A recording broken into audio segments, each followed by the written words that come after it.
Well, firstly, thanks to the members for asking me over to speak tonight. Thanks for that. And thanks to the committee for also inviting me over. I think most of you would know here that I'm fairly well involved with parrots and have been for a long, long time. Not that there's anything wrong with that. So I'm not involved with finches in captivity. And certainly I haven't got any OAMs or PhDs or scientific papers. And I won't be talking to you not in scientific terms, I'll just be talking to you in general terms. What I'm going to do here tonight is show you a little bit of video of the Northern Territory in Western Australia, because I understand that some of you people haven't had the opportunity to go up there, and that you're interested in the finches that's in that region, and particularly in the Kimberleys. And those who have gone up to that country sometimes find it pretty difficult to identify and find the. And that's not easy. It takes many, many years of research and walking and spotting flies and getting it very, very hot.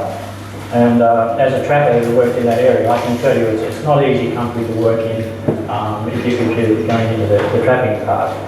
So before we show you that, there's just a few things I'd like to explain to you about, particularly building finches, because I know you're interested in that. Can you put the map up, please? There's two major populations of Burley finches in North Australia. One of the major sources of them is... It's a bit heavy? Okay. One of the major areas is in this section here. All right, where's Catherine? Quick, Catherine, try to come down with me. Thanks, that's a little bit better. So one major factor here is a very good population in that region there, starting from about Adelaide River down to probably Marramboy, across to the Edith River on the right hand side, and across here to Doris Vale on the left hand side. Sorry about that noise. So that's from the screen. That's from the screen. Yeah, okay. I needed a stick, yeah, that's okay. I can't take that big Johnny you've got there. Alright, the other major population is around Gregory National Park, and it's a very, very strong population there. So, and they filter through to the east, and they filter through to the left. So, yeah. On the left hand side across to the Western Australian border, and particularly down to Victoria River Downs. And there's a very good concentration of them in the centre there. The Duncan Highway there across to Dunmurray is about the limit of their range at the bottom on their southern side, and they go across to so they come right across here to Derby. So the range of them, it runs straight across there, across the Morongi track, and then up to that section there. So they've got a big area. They're not, I think sometimes the way you listen to people, they say they're very restricted, but they're not. They've got a very big range. Another thing I'd like to talk to you about is the fire management up there. A lot of aviculturists and ornithologists and scientists say that the burning off in the Northern Territory is certainly not good for the finch population. That's wrong. That's totally wrong. I mean, the indigenous ones have been burning off up there since the beginning of time. And I've watched it every year. I can show you on video. The setup there is the cane grass grows to 8 or 9 foot high. It's very high crutching. And at the end of the wet season, it falls over and covers the ground like a mat. And so it's very dark and nothing can grow. So, for example, if you went out and looked at Paspalum at the moment, it falls over and it covers the ground. So the Northern Territory government aren't going to allow that fuel to stay on the ground. So every year they smoke it up. They don't do it all at once, they do it in the early dry. And once that burns off, it creates a heat which generates a very quick growth of grass. In fact, you've got green grass up that high in 10 days. But the stock love it, the wildlife love it, and the birds like it because it opens up the ground, allows them to see the seed, and they go in. So I think the philosophy by a lot that the burning up there isn't right isn't correct. I think the burning off has been going on for a long time. It's been going on for the past 60 years that I've been going there, and it certainly hasn't hurt the population of all the finches in that region. Mike Fiddler disagrees with that. He said it's the cattle people go and put out the spray helicopters to burn and the whole timber leaves were alight. Well, they're certainly not all, they're certainly not alight all at the one time. But, and I think what the direction that Mike might be coming from is to the detriment of the finches. The only finch that it can be to the detriment of would probably be a masked finch, and usually they're burning off at the time when it's not nesting. And there's also the philosophy of a lot of agriculture that a masked finch is a very slow nest builder. Now, that's not right. Masked finches have a roosting nest, and if they have a burnout, I can tell you they've got a nest back together within 3 days. So I think the burning is not a disadvantage to the birds. I find that when there's a burn off, it actually brings the birds in. So, and I've noted that as a trapper, and I worked there for a long, long time. So, and that's not in my philosophy, and I think it's the philosophy of the Northern Territory government. I can't see them stopping that. I just wanted to talk to you about the trapping that's taken place over there in past years. Of course, it doesn't go on now. They haven't been trapping for 30 years. I think people take the attitude that when someone's licensed in a state that they can trap wherever they like. It's not like that at all. If you're a licensed trapper, you're under a very, very strict control. You can't use the sort of traps that you may want to use. You'll be restricted to a ground net. You'll have to box them up correctly. You're under inspection from the wildlife officer. You have to pay royalty to the government, and you can't move them out of the state until you pay that royalty. So time tells us we know exactly how many birds are being caught there. So, and you can bring that up on the internet. That will, they've got the historical perspective of finch trapping. If you want to bring that up, that will tell you exactly how many birds were caught over a period of time. Gullions weren't the major bird caught in that region when they were trapping birds. I think the last 15 years that trapping took place there was 280,000 birds caught, and of them 20,000 were gullions. So now they were restricted into a fairly small area. So the trapping took place, where are we here? I don't know, in about that area there. That was it. So the north up to Spirit Hill, south down to Horse Creek, west to Derby, and east to Argyle. That was the trapping area. So it's not a big area compared to the range of gullion finches. So, and you can pick that up. You can pick it up in this document here, which is done by the Northern Territory government when they were doing research there. In respect to that research, while I'm on the trapping part, one of the things that always disappointed me as a trapper was that they never had a quota system. It was always an open go. And it's very sad that that didn't take place, because some trappers can become greedy. They get a good water hole that's producing very large numbers of birds, and you may have a trapper that wants to take out 200 dozen longtails on one hole. That's not good for the birds, it's not good for the market, and that took place on a number of occasions. It wasn't only Western Australia that didn't have a quota system. Queensland also didn't have a quota system on their trappers. And certainly that was to the detriment of certainly parson finches, diamond sparrows, red-bellied tergazines, and certainly plummies. They suffered severely. They took very, very large numbers out of those. And it wasn't good for the birds, it wasn't good for the market. And now you're probably seeing the benefit of that, because we've got parson finches that's reasonably scarce. Plummies are reasonably scarce. And I haven't seen some good relative turks come out of Warringara for a long time. So quota systems was the way to go. It's a little bit late now in hindsight, but I think quota systems should have been put in, and some species are paying the penalty for that. In respect to research, I worked with some of the researchers up there. I wasn't particularly impressed. I don't think they did anything that helped the population of the gullion finches. I think they duplicated what a lot of other people had done as far back as the late 1800s. I worked with them on some water holes. I thought some of the netting that they used there was pretty ordinary. I thought some of the handling was pretty ordinary. I think the Mike Fiddler team done exceptionally well. I think they were working in the best interest of the bird. I think they certainly made a public awareness, and that's what needed to be done. So, good on that. I'm not certainly condemning them. They've worked there for many, many years, and they certainly made a public awareness. from my point of view, and my own personal point of view, and that's what it is, the Gillian finch is fairly well distributed across its range. And so we've had a look at some pictures, and I'm not going to show you pictures of waterholes where trappers would have worked because there's not enough birds there. But if you want to see the type of holes where trappers work, I can show you that later if you've got some time to have a look at it. I did run a commentary on this, but we can't get a sound, so I'll talk it through for you.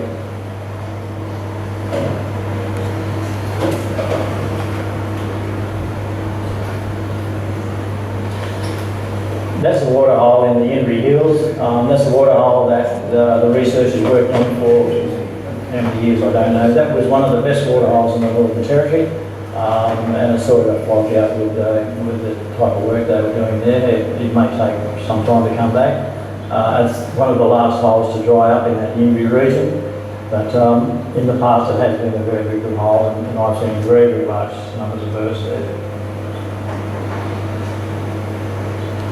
That's the sandy bank there. What happens is when the water comes down those creeks, particularly with the rock bottom, when it hits a bend or comes over a ledge, it takes the sand out, and the water goes in under the sand, and as it dries back, it takes a long time to dry back. So that's one of the last good holes there. It's pretty difficult for the normal public to get into these places. That's a Jarman country, and of course they don't let anyone go in there now. There's a lot of mining going on in there too. That's another hole. That's a smaller hole. That's got about 2 weeks to go. That's the type of holes that they really, really like to drink at. You can see the sand on the other side there. That's holding the water back. That water's right underneath the sand, and it's going to take 2 or 3 weeks to drain that water right out of there. Because the weather there is very hot in the dry season, so you're looking at 36 degrees, and humidity high, and the evaporation is very quick. But that's an ideal hole for birds to drink at. Here you can see a few Gillians coming into one of those holes in that region. There'll be a lot of youngsters here. You can see the breeding rate of finches and of Gillian finches. We'll talk about the increase rate of those later on, but they breed 10 times more than what's necessary to sustain their population. So when we start to look at research, I'm thinking that maybe the research has been pointed in the wrong direction. They've been looking at the population when the population was quite safe. I'm thinking they really should be looking at the survival rate because the numbers, the amount that they breed, the numbers don't come back. For example, if you looked at a rainbow lorikeet, for example, the breeding rate of those is about 2.5 per pair that go to nest. With Gillians, it's up to 22. So where are they? So I'm thinking that research really needs to be done on the longevity of Gillian finches. That wouldn't be too hard to go because the Northern Territory population don't move out of that area. They stay in where the salmon gum is, and they don't move out of there, so you can trap them there. And the ones in the west only go as far as Victoria River. They nest in the snappy gums there. So it wouldn't be too hard to track them down. So how they're going to do that, I'm not a scientist, I don't know how they're going to do that, but I think that's an area that needs to be approached as a matter of urgency. Some years you can go down, they'll be all green. You won't get any colour birds at all. So, and at the end of last year there was plenty of colour birds, so I don't know what that's going to say. Maybe that's something they should be looking at. So you can see the numbers of babies there.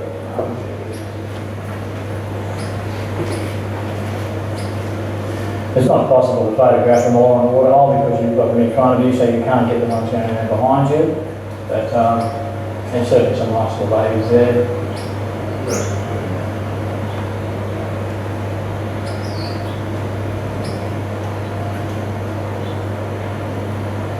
Those will be mainly black-headed ones. Yeah, there's about 3 to 9. It's about 3 to a dozen. You're right there. Yeah.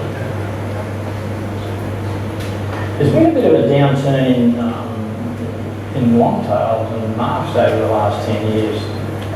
They used to be the major birds, but as I said earlier, in the late part of the trapping, they really peppered away at the longtail, particularly the western longtail. And so if you went to the waterholes where I go to, there's 90% of the birds are Gillians. the rest of the longtails and marsh finches. And lots of other bugs, lots of them. They're really raced away. But I think what happens in some cases, they drop off and then they bounce back. I mean, most birds do that if you look at that. When they come in to drink, they're usually just after daylight. They're very early to come in. This hole here, they were very quiet. Normally there's there's an urgency to have a drink and get out of there because of predators. But this particular hole, they sat in there and they barked and what have you. So. They look healthy too, the young ones. Yeah, they're great. There was some trouble way back in the early days with throat bite, you know, but I think a lot of ornithologists thought because we had throat bite, his activity was going through the wild population, and that sort of died, didn't happen. It sort of died out. But What are the main predators? What are the main predators? Hawks. Hawks. What about cats? Any cats? No, not many cats in that country. That's not a bad looking northern roselle. It's very well marked. There's quite good numbers of those up there. So what year was this footage? That's about 4 years ago. Oh, okay, not at all. You know, there's marks and longtails there, like they're barking. Yep. You can hear some Did you ever see any hybrids? No, I don't. No. Yeah, in the area, hybrid straight away. Yeah. Well, I've been reading a lot about hybrids with yellow rumps, and quite frankly, that's not wrong. I mean, I'm not suggesting that you don't see one or two that there's with the hybrids with the chestnut. But, you know, I'm bored right down in the early days, and that didn't happen then. And at the moment, the yellow rumps are fine with stars. They've been fine with stars for the last couple of years. And the chestnuts appear in the coming area to drop off, and that surprises me because a lot of sorghum going in there, and I don't sorghum. So, I'm just surprised you've never seen one of them with a hybrid. no, I'm going to say that. I'm not suggesting that it hasn't happened. That can happen anywhere. It's like rosellas flying with, you know, eastern rosellas flying with twin rosellas. You can get one of the hybrid. Yeah. But it's not a done thing. I mean, there's quite a number of the old ones here, and they stopped trapping them in 1976. So, you know, there's quite good numbers. And of course, they're going to be range. They go right across to Darwin. Yeah. Looks like a long time, they get the mixture of the eggs and the whole lot. Not really. That's a good question. Usually it cuts, when it gets across to the Western Australian border, they tend to be a little bit of a cross section there, but you can pick it out. It's not outstanding. It's not this Simon Griffith when Don was with me actually the day we went. At Ackroyd, they've trapped longtails all the way across. Yeah. From the yellow bills and found that there's a mix, whether or not. Unfortunately, that's sort of unheard of. It's bad news for us. We like to keep separate in agriculture. Well, you won't stop it, you can't stop across the line. You won't stop that. Yeah. But you'll see. They're actually doing experiments, crossing them deliberately. Well, I'll show you some pictures down the line at the border of longtails. So you'll see. That's a yummy northern there. That's another water hole. This is the last one we photographed. It's only about maybe another 300 yards downstream. So you've got to be there early to get the picture, of course. But these holes, they're not carrying a lot of those. I mean, trappers don't work this sort of hole. There's some bullets coming in. They're quite safe in their own little environment, but again, it's a very limited habitat and something that's got to be watched. It hasn't changed in my time. There's plenty of nesting habitat there for them, and that hasn't changed. There's certainly a lot of young ones there. You can see there's last year's male there. All the rest are young. They've been breeding up very well. Oh, well, they're nearly all young ones as well. Pardon? Oh, well, they're nearly all young ones as well. Yeah. There's pretty good numbers of look at. You just got to know where to go. And you won't see many flying around. The country's too big and too closed in, so you've got to go where they're having a drink. Well, that's what I'm saying. They look all young, but no adults. That's a young male there, yeah. Yep. There's only two last year's there. Two last year's male were babies. That's not to say that the parent birds don't come down to drink. Yeah, but that's what I'm saying. They're all young birds there. Yeah, so they're young northers. So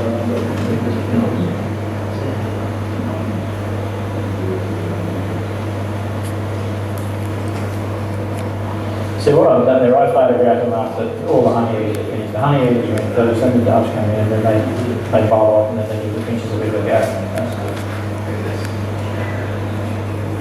They're the type of water holes that you don't work mist nets on them because you catch all the rubbish birds first, and you've got to get them out, and that's very, very difficult. Really actually trapping at the water hole? Yeah, or some if it started to rain, they try to get them on feed. I mean, rain is a bird trapper's nightmare because they do public form everywhere and they spread all over the place. So if that usually happened, they start to put out feed beds and feed them, and that's pretty easy. You've only got to go to an area where they are and then put out some millet canary seed, and of course it doesn't take long to get them in. That's the water hole that's right on the end. That's a typical picturella hole because they like rocks. Picturellas usually don't like sandy country. So that's a hole that's just about dried off. And it's only got about maybe 2 days to go. In the early days, the trapper would cart water to that and keep it wet. But there'd be another hole further down the creek, which I'll show you in a minute. It's about a mile down. When this one's finished, I'll move down to the next one to drink. Yeah. But they love the stone because they forage in between the stones. That's something that people, so you would identify that as a picture on hole. That looked much fun walking down that creek there, actually, those big rocks. None of it's fun, mate. Walking down those, I mean, I've walked hundreds of them. I would have marked probably 200 good holes in the north of Australia. And it has taken me 60 years to find the good ones, but they're permanent, and we've always got lots of birds on them.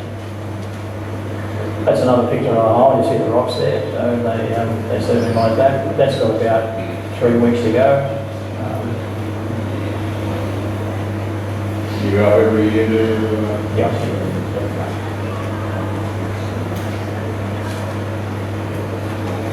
Well, I used to have tours up there, so I've got a base and hunting do, so I pick up my gear, buy up, pick up my gear, and I just go. That's a deep hole. That'd be fairly deep against the bank, probably 18 inches deep against the bank. There's some big girls coming in.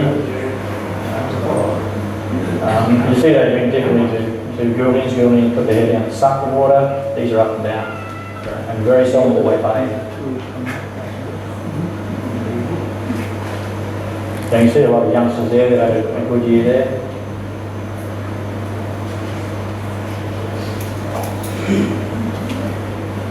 What would be the depth of these waterholes? Oh, so deep.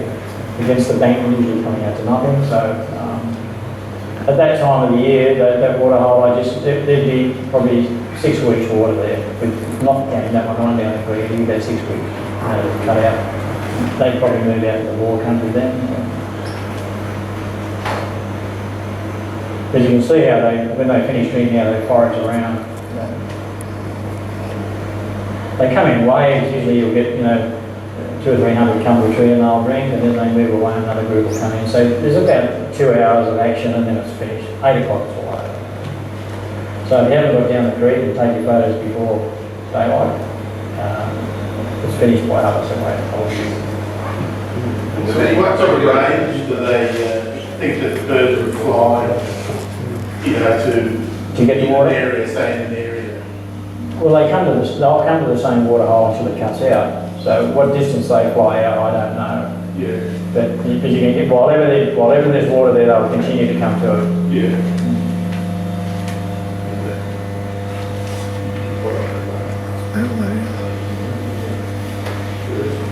You notice, well, when you breed these things, they're all rock birds. In the wild, do they do their numbers? You're right. When I used to bring them down, 70% would be boys. Yeah, you're right. Well, same with boys. Yeah. Always more boys. It's a natural phenomenon, Well, that's a hole that a trapper could work. It's just too much work to get onto that. And if you use a trap there, it'll feel too quick. So it's best just to leave that sort of. Trappers would leave that hole alone, I guess.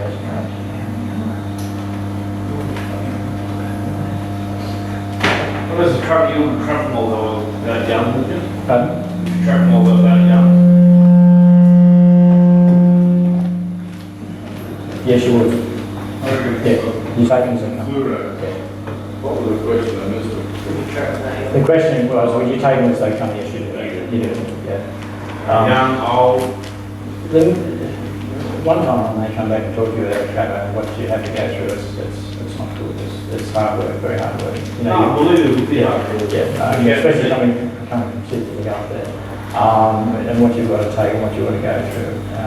And you've got to go for a long way. I mean, a lot of those holes you can't get into. You may have to walk in 3 or 4 miles and carry your gear in and then carry your gear out. And at the same time, you've got to be looking after the birds who've already caught its prey. So, you know, keep the snakes away and keep the hawks away. So it's not easy. The major factor is if you're going to, you know, what a lot of people don't realise with commercial operators, if you're going to go to that sort of trouble and gas, you don't want him to die. So it's paramount that you look after them correctly. Yeah, that's very, very important. You feed them right, you water them right. When you're travelling, you know, travel the water in, you keep them dry, and then you pull up the water every 24 hours. So, because I mean, in those days, we're not talking about 100 finches, we're talking about, you know, probably 4 or 5 down at the time. So, and that's the mixture. You're taking it 3,000 or 4,000 would be a mixture of your just one tail mask, which, you know, whatever. But of course, in those early days, we exported most things. Like 70% of those went overseas. Yeah. And that was very good for the market. It kept the market hungry. That's very sad that you guys can't export some of the things. No, I know you export some fine stuff, but it'd be nice to be able to export some of the native stuff, which is very good. And import some stuff too from overseas. Nothing wrong with that. Should be able So the only country that don't do it, so how hard mine are we? That's an Antelopine kangaroo. They're very pretty, pretty wide. There's a lot of it actually. They're very pretty.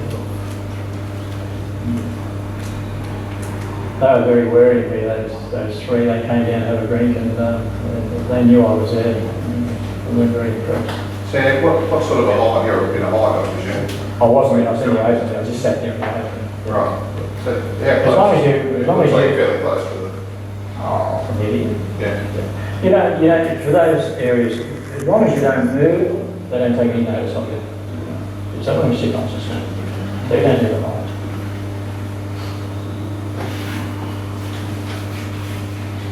I'd imagine in years to come, there'll be people taking photographs with drones and flying them with the flocks, and it's beautiful to see that. That's a bit of fire burning there in the late dry season. That's a cool burn. That really doesn't hurt anything. It might take out some mass roosting nests at that time of year, but as I said to you earlier, they put them back together again very quickly. So that's about the only problem there. And that's pretty unlikely to usually set up against a hill or something. So that's not a fierce burn, and I don't object to that. Coolness for the hunting. So they used to love, you know, cool burns like that. So, and it cleans the country up. There's no doubt about that. And there's no fuel on the ground. You don't ever hear of fierce fires in the Northern Territory. You know, and it doesn't burn the trees because the termites are at the part of the tree, so it protects you by concrete. So that's this is what most of the finches up there, including the breeding in the limbs, not in the bark. So that's how they hollow the limbs out. So you can see that's just a nice size for doing going. So the limbs of the trees, whether it be a bloodwood or whether it be a snappy gum or a salmon gum, it's all hollowed out like that. So it's all for termites. So that's certainly the type of nest that they go to. So you don't see them in the butt, always in the ground. You might have heard of it where longtails are starting to chase the buildings. So I've never seen that. Never. Oh, okay, so that's so far. Yeah. They don't carry. They're like a major missile. They just arrive at the nest. So you're saying you haven't seen longtail nests in Not having hives? Not having always in the nest. Yeah. But that's typical. This is habitat for marsh finches. Certainly they can see one piece of marsh finch in a nest there. That's right on the ground, and I'm standing about from here to you away. So they can take notice of them. They whack that nest together really quick. I don't know where they get the material from. I mean, that area there was pre-burnt ground. They come back with feathers, and I couldn't find a feather anywhere, but every time they come back, they had feathers, I don't know where they get them. But he was coming back and leaving a lot of material, and then a ship drags in and sort of decorates inside of it. So that went together in about 3 days. And yet, right in captivity, I found the masking on father's side next to us. Yeah. Mine would take 3-4 weeks. Yeah, sure. And one little quicker Sure. time. I think what makes them go there is if they have a burn, they like to nest on the roost on the ground, and I think if they have a burnout, they put the new one together very quickly so they get back down to the nest. I think that's the reason. I'm not suggesting in captivity that they're not, you can probably like that, I've never read them, so I don't know. Set fire to your ovaries, see what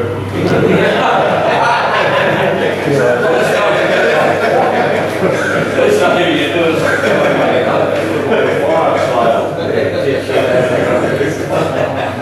But they're western marsh finch, and I tell you what, they're dark in colour, really looking colour.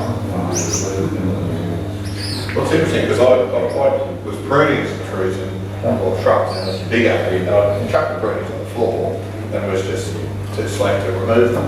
And with the mast finches, they're still there because the mast finches started nesting in the last season. But really literally green. And I've had a well change. I put green 30 grasses, big mile I found, been in my place along my wall, in a big aviary. And it's the mast finches that nest in there. I've had others too, but mainly the mast. So This guy here are really busy, really busy. But as you can see, they don't stop, they're flat chat all age.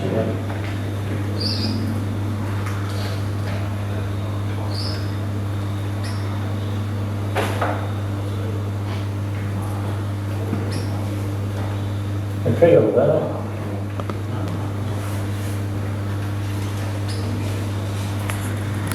They got a dark colour about the range of it. What time of day is that, right? Pardon? What time of day would that be? That's about 10 in the morning. Yeah.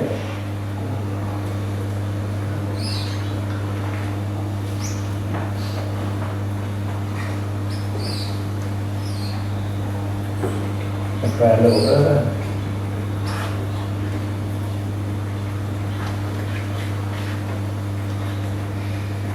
I was talking to a photographer the other day who takes photos of those, and he said some of them have got red eyes. And I said, I've never seen them with red eyes, but he photographed them and he said they're coming out with red eyes. Right, those ones, you sex them, losing a lot. What's that? You sex those, like, usually looking at them, and then the cock bird. It's not easy, Brian. You know, they go by the mark on the face. Some of them aren't so great. So, you know, given technology, they usually whip a feather out and send it away from different dogs, and then, you know, be sure, otherwise you're setting them up. But,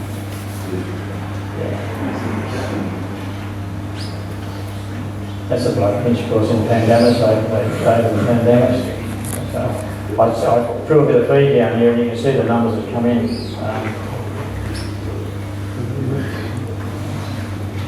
They're a good quality bloke Finch, they are. Yeah.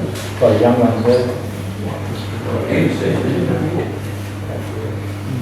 See, they were another bird that when we swing down, a lot of males amongst them compared to the females. Looks like a lot of handlers there. Yeah, just one of those times, I think. But I just picked a bit of seed down there and they come straight to it.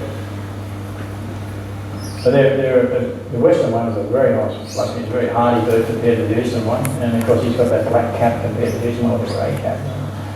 They are a pretty bird. You ever see the white-bellied ones? Yeah, I've seen white belly cap. Yeah. Certainly not there, but are they more near permanent water? what's that? Are they around permanent water in the channel? Never leave water, not primitive finches. No, they drink maybe 10 times a day in the hot weather. They seem to nest in the pandamas. Yeah, there's a grass nest up on the screw farm or pandamas, they just build a grass nest in the leaves. Often overhanging the waterhole. Overhanging the waterhole. Not particularly, I've seen them in open country, building nests, off the bank, yeah. There's some long-tailed finches right on the, that's taken right on the northern territory Australian border. So, and then I've had quite the double barrel either. So that's the colour of the beak on the border. So they're not yellow and they're not X. You were right there. Spinifex. Yeah, they're very, very strong now, once the spinifex.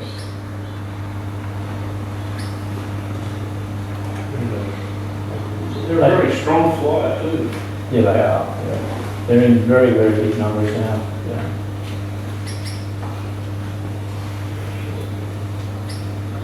That's a nice zebra finch. You don't see many zebra finches in the Kimberleys. You see a lot of them now and again, but not many. There's no way to take it.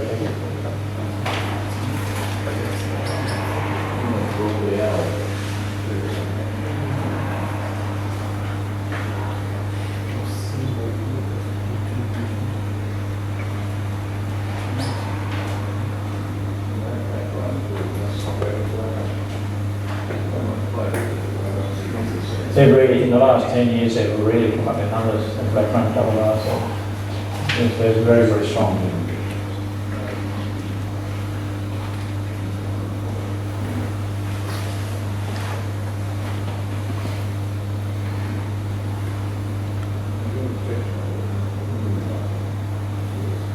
Let's take them on the board run those pictures, so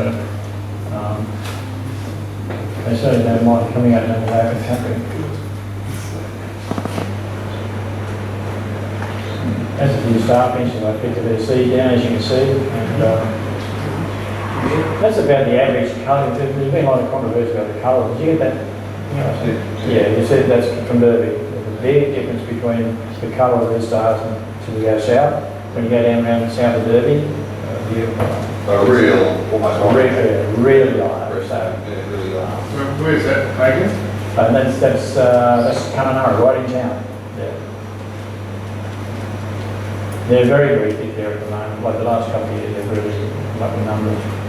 I mean, it's not unusual to see lots of probably 1,000.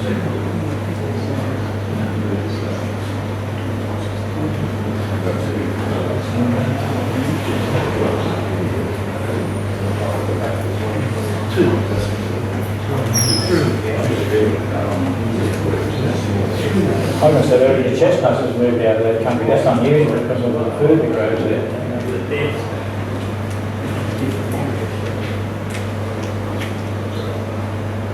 There's some story they poisoned a lot of them when they were trying to get rid of birds out of the Ford River. Farmers allowed to poison them right up until some years ago, 2 or 3 years ago. Yeah. They just lay down seed because the stars get into their crops and the chestnuts, so they just lay a seed there. That's a bit sad when that takes place. Between the poison in the Kimberleys and the cane toads, it's just not good at the moment. I think the cane toads are the most devastating thing I've seen in my time in the wild.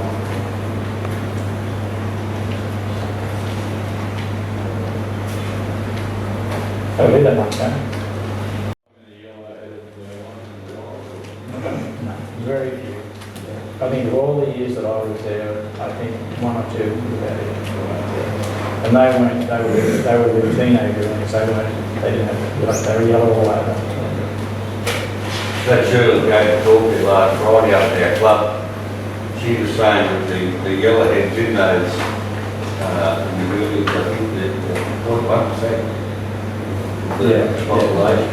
And she was saying that there's about 5 main groups of the Booleans from where he was saying they were across and up. Yep.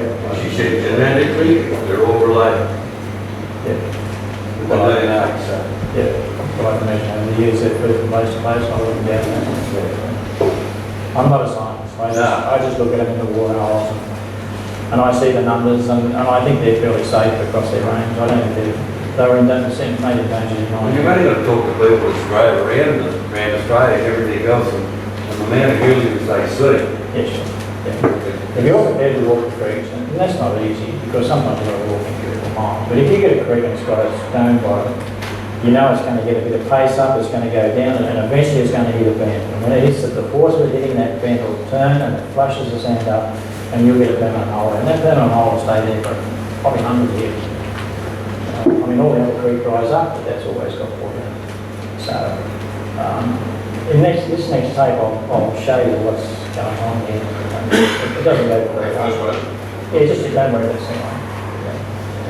Now, that's a pad, that's a donkey pad, so that's indicating that there's water in the area. So if you were looking for water in open country like that, if you found a pad like that, and particularly a donkey pad, it wouldn't be long before you found water. So particularly if you've got a creek that's got a stone bottom. Now that's the base of the creek there. So you can see it's all stone, and the water that would run downhill like that would be tremendous. In the wet season, that would really be ripping down there. So, and eventually it would hit a bend. And you'll see that as I walk down, you'll see the bend. There's the bend coming up now. It's hit the wall there. It's going to turn right. And around that bend, there'll be a water hole. Naturally, in the early season, it will be big. Then it gets down to that side. That's an ideal hole. That's the sort of a hole that a trapper will work at.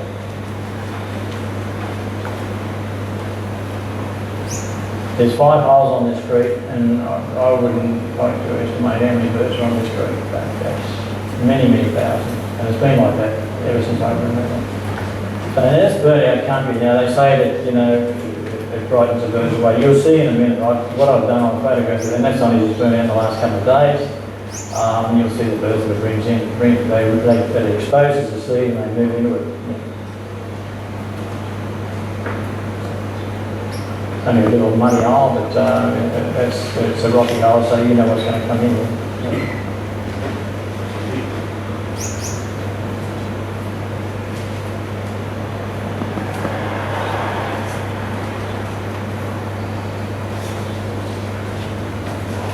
The other part about this particular creek is that that's a picture of a hole, and a mile down the creek is a building hole.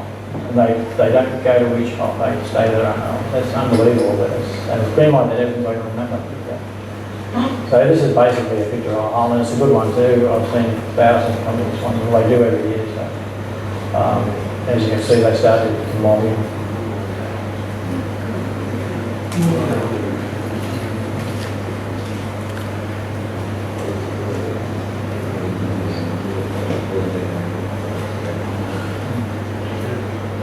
There's an odd field in there. But you're right, you can see how many males there is there. You can pick the males out. But they come to this hole maybe for an hour and a half on a constant basis. One got the bottle drink and then move out and another one come in. They're very, very strong in this region. Is there much illegal trapping? No. Why is that? Because aviculturists are too good. Aviculturists are too good now. They fill the market. So you don't need any birds from right. You went up there now and you bought some birds. You bought 50 pair of birds back here, that couple something. You can't compete against aggregate stuff. Even the authorities were a bit concerned at the end of the trapping season. When they discontinued trapping, they thought, oh, the trappers aren't trapping enough. There mustn't be any left. You know, that wasn't the case at all. The buyers knew that we couldn't sell them, so because agriculture was producing too many. So as a dealer, you'd say, no, I don't want your buildings this year. I'll buy some long-tails and I'll buy some of this and some of that, but I don't want send me 6 dozen buildings. Where the year before you might have bought 30 dozen. So. Agriculture is just very professional now, and rightly so. That's a Burley Hole. That's about a mile down the creek from where you saw those picturellas.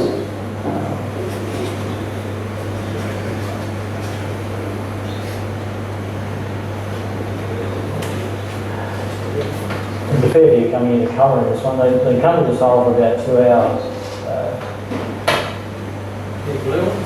How many would you estimate would be moving through that period? You you can't photograph them all, Sam, because you're sitting here and you can't get the ones that's coming back here. That, yeah, 70,000 something. There's 5 holes on the street and 4 buildings the same way.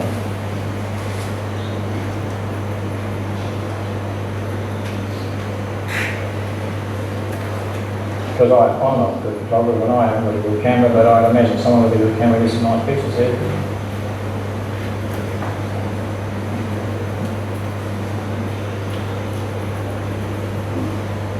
If they all come in together, do they all nest in the same area or do they all come from different directions? They all nest in the same area. They're not, this time of year they're not nesting. These birds here move to the south. They migrate to nest. They go down into the Snappy Gum, down to the Victoria River Downs. The ones on the eastern side, they stay there in the Embry Hills. They don't migrate. The Northern Territory, not.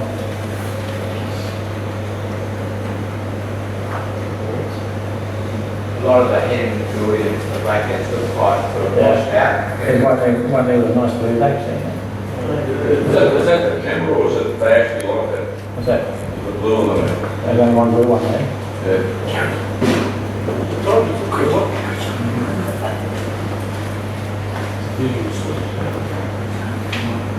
But these particular holes, the numbers are outstanding here.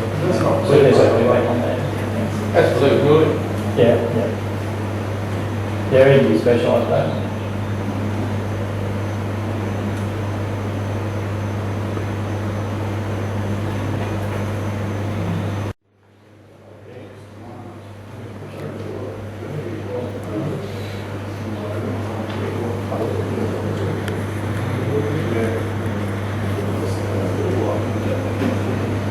You know, is the water really like a line of acid?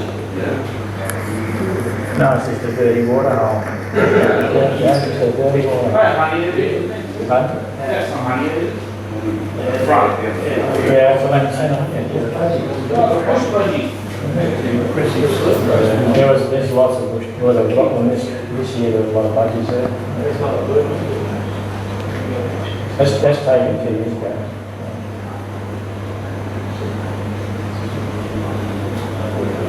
But as you can see, I mean, there's no shit in terms of don't talk about, you know, you can't. But you can see they're pretty well dispersed across the classes. I don't think there's any here, they're pretty stable. They're Talk online, I don't know anyone who's on in Finch for, because this setup here, which I've mentioned too, which I believe is friendly with, which is quite interesting. It's still there, this is just out of window, so if I turn down a little bit, is that okay? Yep. So this is the road into window. Yep. Window changes there. Yeah, that's where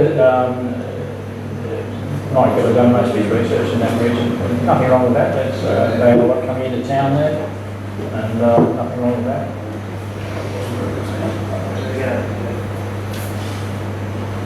There's the setup there. So this setup here was a friend of Rose Hollywood. That was a used setup. Yeah. Do you want to know about that? So that's what it's just pictures of it. Yeah. So you can see it's quite huge steel labourers Yeah. down the back there, which a lot of people comment online, they've all seen them, and quite a number of them have actually gone and knocked on the door there, you know, when they've gone to the building, encountered the same building over the years. And unfortunately, a couple of your friends passed away. Okay. That setup there belonged to a fellow called Hugo Osler. I first met Hugo Osler in about 1956 at Marranboy in the Northern Territory. I was camped at Tony Swanson's banana farm, and Hugo and his girlfriend had come from Estonia, and he was quite an amazing man. I thought he was Jungle Jim, young man, very fit, and I remember we went to Catherine one night with Hugo, and Jimmy Sharman's boxing tube was there, and they had a heavyweight there, and Hugo said, I can fix this bloke up.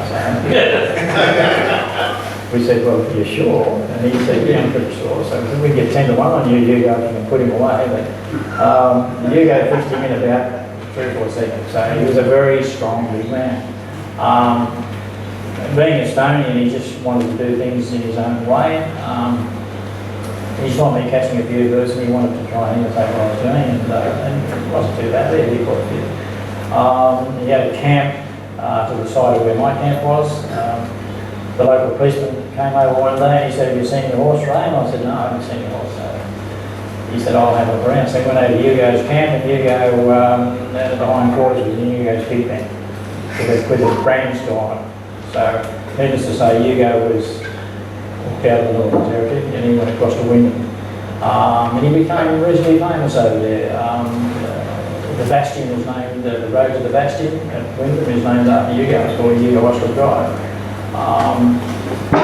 His attitude towards the birds was that he was going to have the biggest collection of golden-shouldered parrots and hooded parrots and northern rosellas in the world.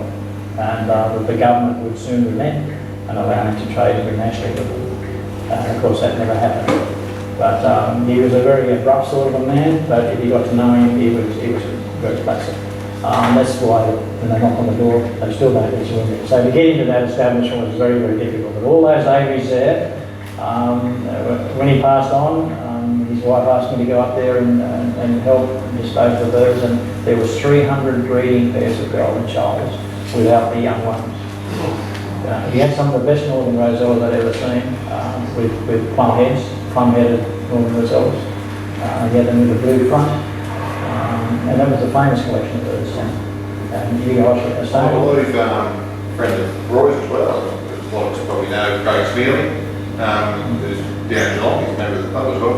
He mentioned to me that fairly recently, the owner is there now, has actually had quite a good collection of crimson finches. really? Unfortunately, a lot of them were just breeding these cardboards. Yeah. There. Well, they tend to do that. If you've got any wire in the roof, they breed in the roof. And, How many were supposed to, supposed to be the case, and how many were supposed to be anyway, it's a bird. He wasn't a lover, like this. Yeah, it's a little bit sad that you can't. Yeah, it's sad you can't get your criminal finches across from there because there is large numbers of them. So you think that they'd allow under special permit for someone to take something, pay the water on and send them across. So your wife controls the aviaries now, No, she moved on. No, she was, when he passed on, she was the postmistress. And she moved on. And I think she's going down further now. I think the aviaries are empty now. I don't think there's any birds in them. Yeah, from what Craig said, there's parts of it. I call it his graveside every year and dust it up a bit, but you've got to keep the dingoes off it. It's a too lonely place there, I'll tell you. But they buried him in the Wyndham Cemetery. I thought they might have taken him in the Dale, but they didn't. But it was a beautiful collection. Like you couldn't move them in well with them all together. So you can't. You have to get a pretty good grinder to break them up. But it was a beautiful set of aviaries, and he bred lots of birds there. So that's who owned them, Sam. You go offside. It's sustainable. Well, it's an amazing coincidence too that somebody online has found that Sure. complex Yeah. and has asked online, within, when was it, only 2 weeks ago, someone sent a text out, if you coming here to talk about, so. No, I just wanted to send you a photo. Yeah, you're online. Yeah, sure. Yeah. Ray, you said character. What actually do they do? Look, I'll just give you an example. You've seen some water holes here. You didn't see any cane toads. If you went to that water hole in the evening, right, the cane toads around the hole, you couldn't put a pin between them. Right? There'd be thousands of them, but they wouldn't be only one cane toad. There would be another cane toad behind the first one and the second one and the third one. So that there's just absolutely millions of them. And if you looked at the stand, you see the little ones, like a match head, millions of them. So what's happening is that anything that eats a frog is dead. So in the Northern Territory in Western Australia in the past 5 years, I haven't seen one goanna. I haven't seen any water monitors. I've seen hundreds of dead pelicans. I've seen hundreds of dead underwater birds. Anything that eats a toad is dead. So the toad eat the finches too? No, finches won't touch them. Kookaburras are quite smart. They turn them over and eat the guts out of them. And the fork-tailed kites do the same. They grab them, turn them over, eat the belly out of them, and that's Yeah, it. but with the cane toad sit in the water and the finch go down and go, No. He's gone by them. He's not there in the morning. And there's so many, if you go out into the dry country, you know, if the cracks in the ground are so wide, you can't put a pin between them down the crack. You know? And they're just totally out of control. Totally, I don't know how they're going to handle it, whether they're going to get some biological aspect. Yeah, and it's cost a lot of wildlife. You know, and you know, the authorities aren't accountable. They don't seem to want to be accountable by bushfires. And you know, the Parks and Wildlife Service, you know, leave a lot to be desired with their fire management. And the game birds are the same. You know. It's like trying to eradicate house fires, you just can't do it. Well, they've got away to such an extent, they're travelling at such a fast. See what happens in that region. Like one year I seen them at Dunmurra, and I thought, you don't see what they've come a fair way. You know, the next year they're in Catherine, you know, and in the dry country too. People staying up, they're understanding. So now they're right across to the Kingley's. And when it gets wetter, of course, they're down the Crossland Range, they go south and they'll be down the Broomby and St. Jack Robinson, so they're a problem. Yeah. And I don't really know how they're going to handle that, but they certainly cost them a lot. Any more questions? How long did it take, like when you were trapping birds, how long did you stay in an area? I mean, would you bring them all to Sydney or? Yeah. So how long would that period be? Take the casting? Yeah. 3 weeks. 3 weeks.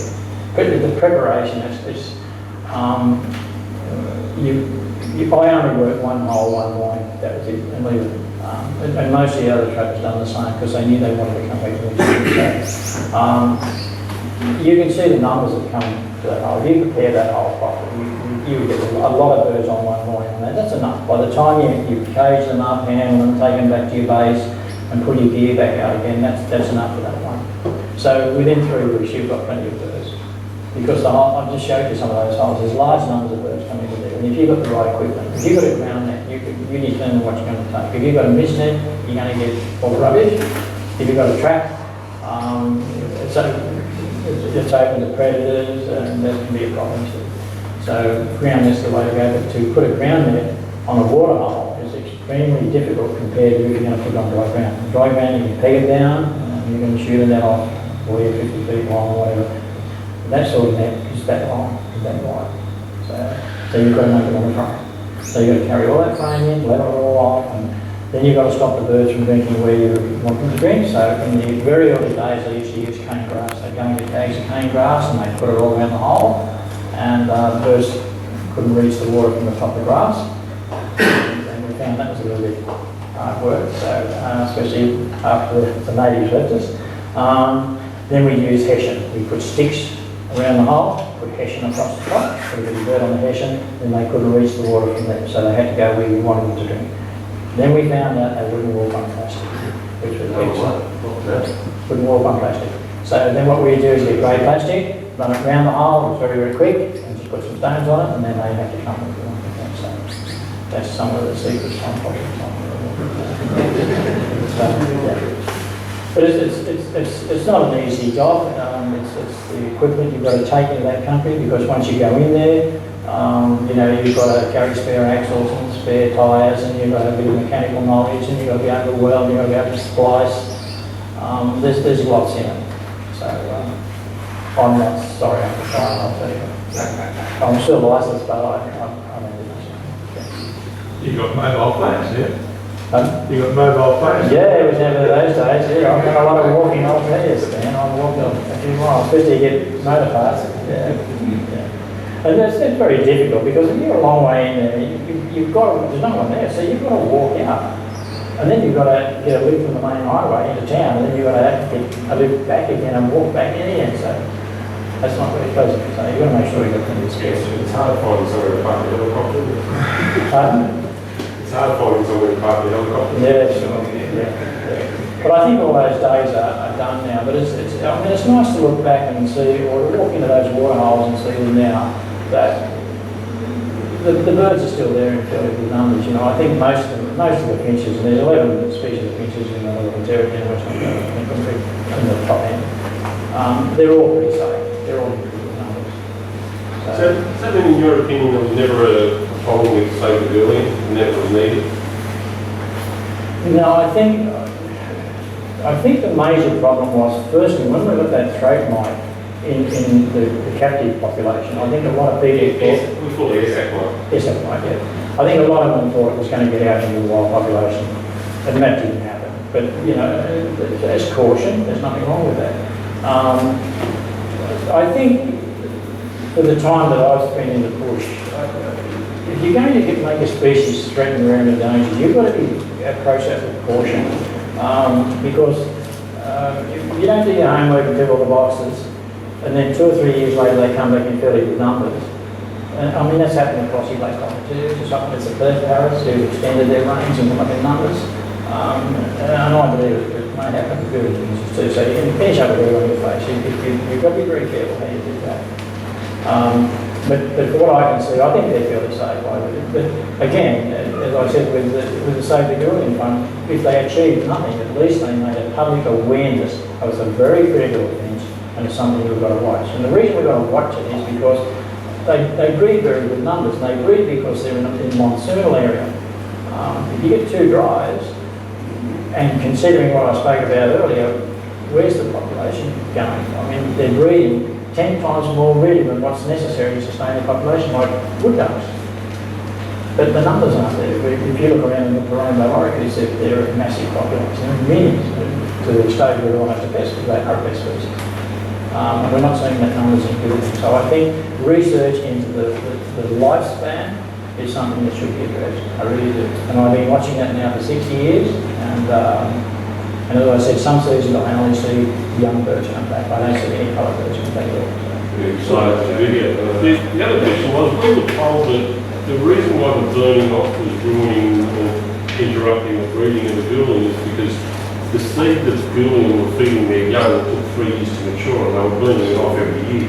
So what they were trying to do was only burn off one section of the Northern Territory one year and then leave it and burn off another section, so it took that seed Well, time to yeah, grow. certainly the landholders don't like a lot of burning. They're very, very quick to, well, I mean, they've got cattle, but some of those stations have got 45,000 head. They need that grass.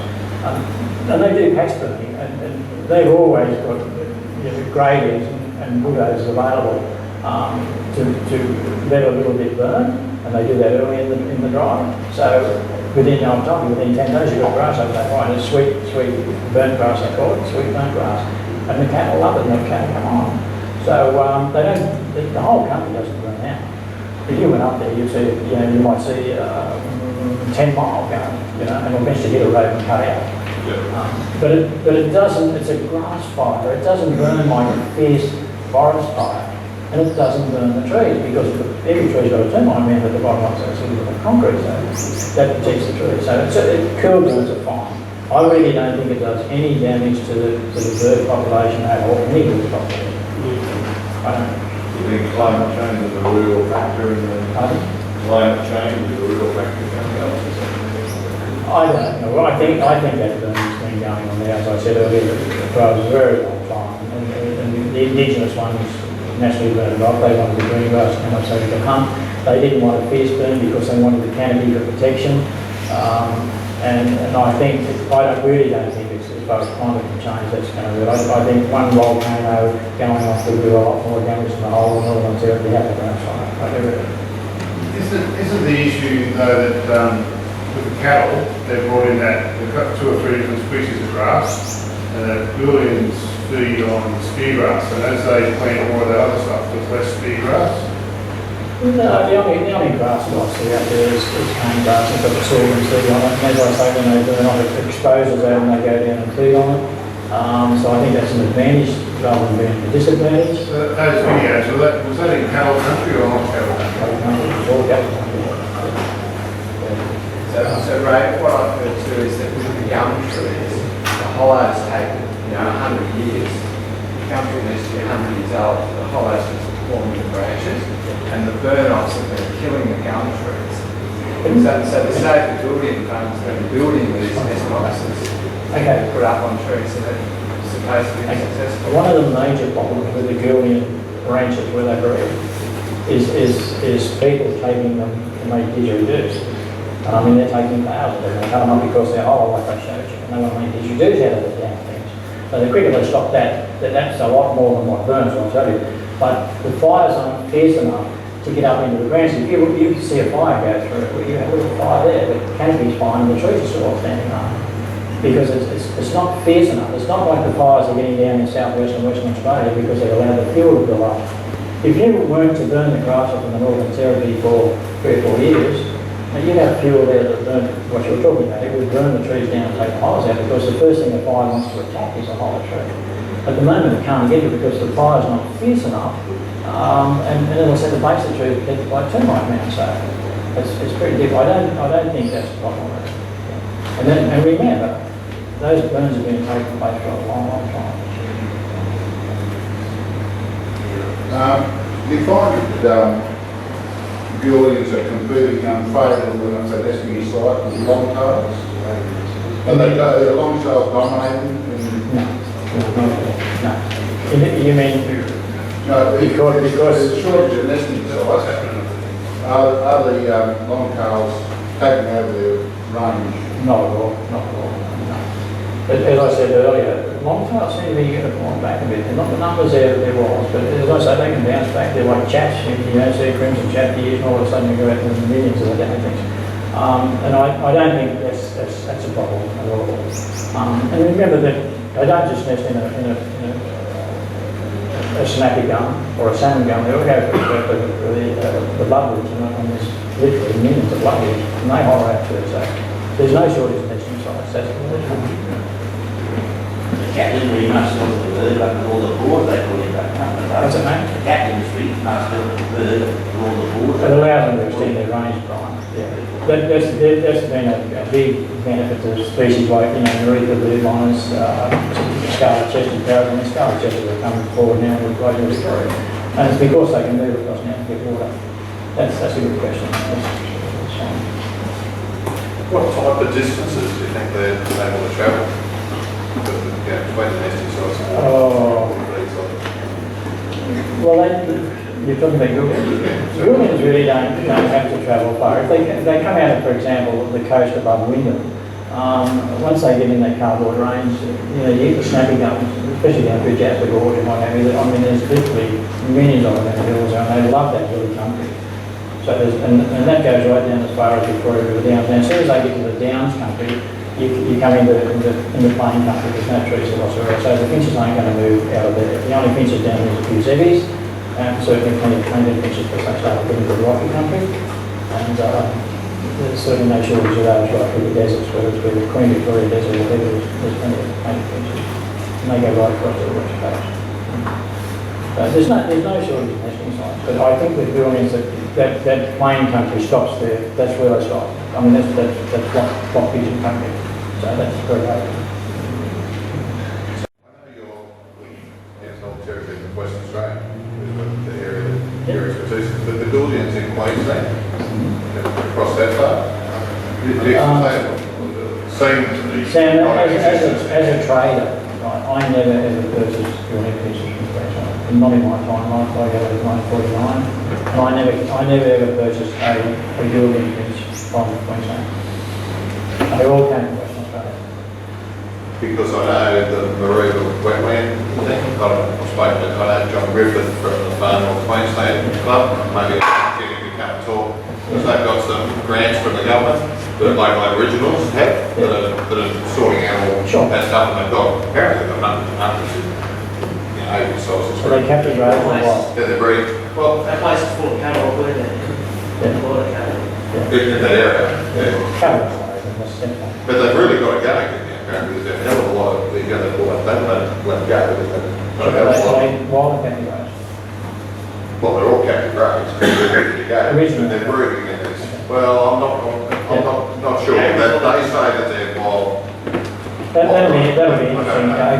That'll be interesting to see whether it works. If we look at, if you get a captive raised bird and he goes out into the environment, he hasn't got any geography, he can't follow food sources, right? And he's got no built-in mechanism for predators, and that's very important. If I was doing a thing like that, I would go over to the western one of those water holes, I'd catch 400, I'd ring them and put them over there and let them go. Because they do know how to follow food sources. They do know how to evade predators. They do know how to follow food sources. And they've got good geography. Wild birds. You look at wild birds, How many birds must have got out of aviaries in Australia over the past 50 years? How many? And now they're flying around. They just can't handle environment. And I mean, I know they're doing what they think is right, but the end result of that, if they're captive bred, will be extremely interesting. I'll probably be dead by then, but it will be extremely interesting. I've never known a captive raised bird to be released into the wild successfully. I mean, you see some of the orange-bellied parrots, you can see they come over the coast and they say there's 22 in the wild. Oh my God. And one of them's got a ring on it. They may have run that in a nest in the wild, that's fine. That's fine. Because he knows what it's all about. So, you know what I'm talking about, don't you? Captive raised birds don't make it in the wild. They just don't. I've seen it so many times. But I mean, any views that I've said here tonight, only my personal views. I watch them in the bush and I sit down and for hours studying them. The only thing that concerns me with building finches, I'm not worried about their population, I'm concerned about the longevity. How long do they live? Why aren't the numbers there when they're breeding? I mean, there's good numbers, but there should be more. There should be a lot more than what there is for the numbers that they breed. Sure, let's take. No more questions? Yeah, thanks very much. Thank you very much, Brian.